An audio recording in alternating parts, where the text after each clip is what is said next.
Dear student, good morning to all of you.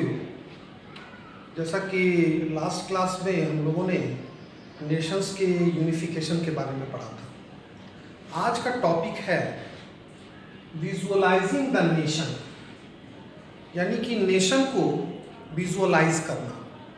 ठीक है, ये कैसे होगा?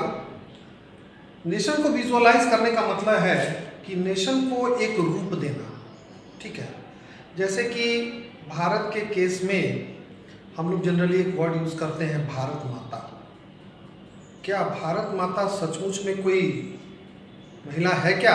नहीं, ये एक एब्स्ट्रैक्ट आइडिया है। ये नेशन क्या होता है? नेशन एक एब्स्ट्रैक्ट आइडिया होता है जिसको कि हम न छू सकते हैं, न देख सकते हैं, सिर्फ महसूस कर सकते हैं। लेकिन इस टॉपिक में हम लोग देखेंगे कि राष्ट्र को विजुअलाइज करने का काम किया गया। देखिए क्या कहता है, ए ruler can represented easily through a portrait और ए स्टैच्यू। ये तो बड़ा आसान है कि एक राजा महाराजा या एक रूलर के को हम एक पोर्ट्रेट या एक स्टैच्यू के माध्यम से रिप्रेजेंट कर सकते हैं, उसको दिखा सकते हैं, बता सकते हैं कि बड़ा महान राजा है।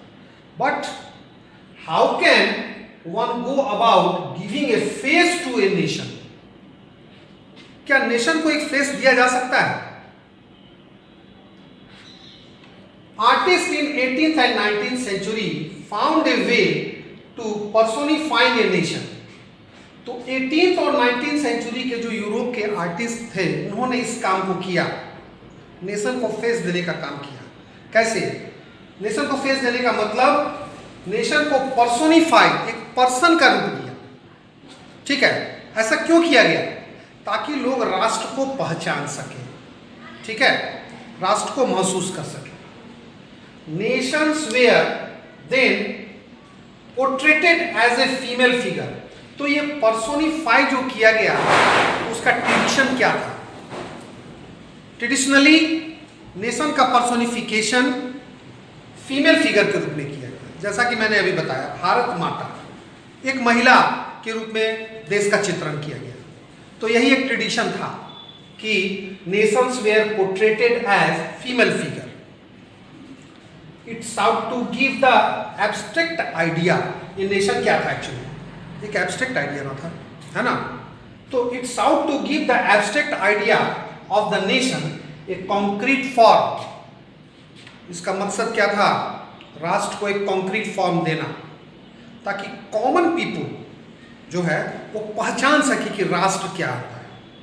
राष्ट्र का कॉन्सेप्ट बहुत नया नहीं था, सॉरी बिल्कुल नया था, पुरानी चीज़ नहीं थी, लोग उसको नहीं समझते थे। तो राष्ट्र को पहचानना था।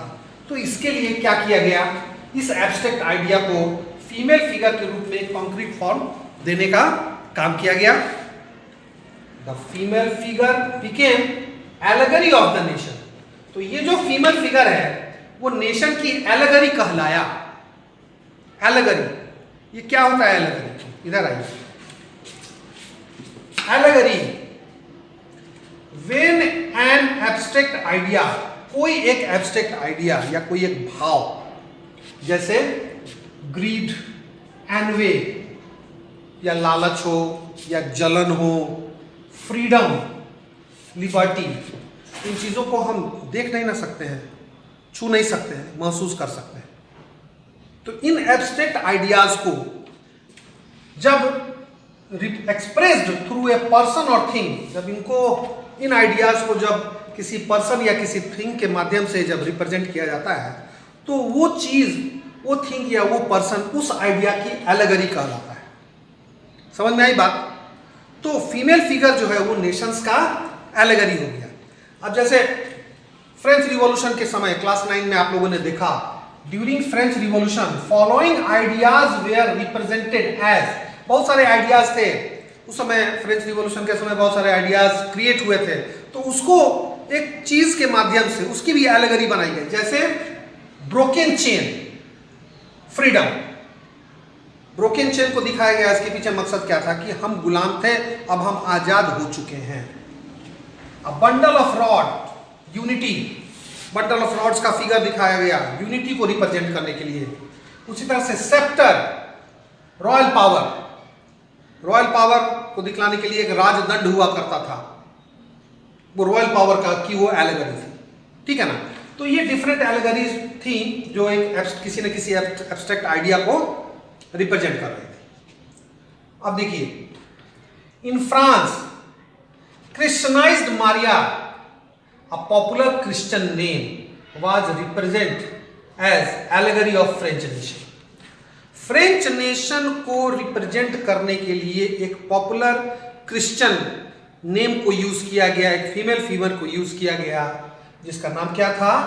क्रिश्चियनाइज्ड मारिया, ताकि लोग राष्ट्र को पहचान सके।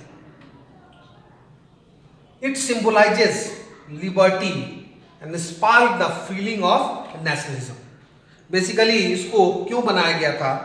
ताकि वो लिबर्टी और नेशनलिज्म के फीलिंग को स्प्रेड कर सके फ्रांस के अंदर। Statue of Maria were erected in public squares and coins and stamps so that people can identify the nation। इसके अलावा लोग राष्ट्र को पहचान सके तो मारिया के फिगर को पब्लिक स्क्वायर्स पर इस्टेब्लिश किया गया, कॉइन्स में डाला गया, स्टैम्प्स में डाला गया, मतलब डेली यूज की चीज़ों में डाला गया, ताकि लोग जो है उसको पहचान सके कि यही राष्ट्र है, ठीक है।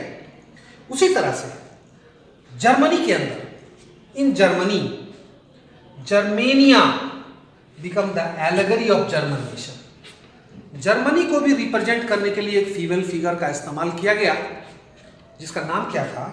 That was known as Germania. Germania wears a crown of oak leave. Germania को कैसे दिखाया गया?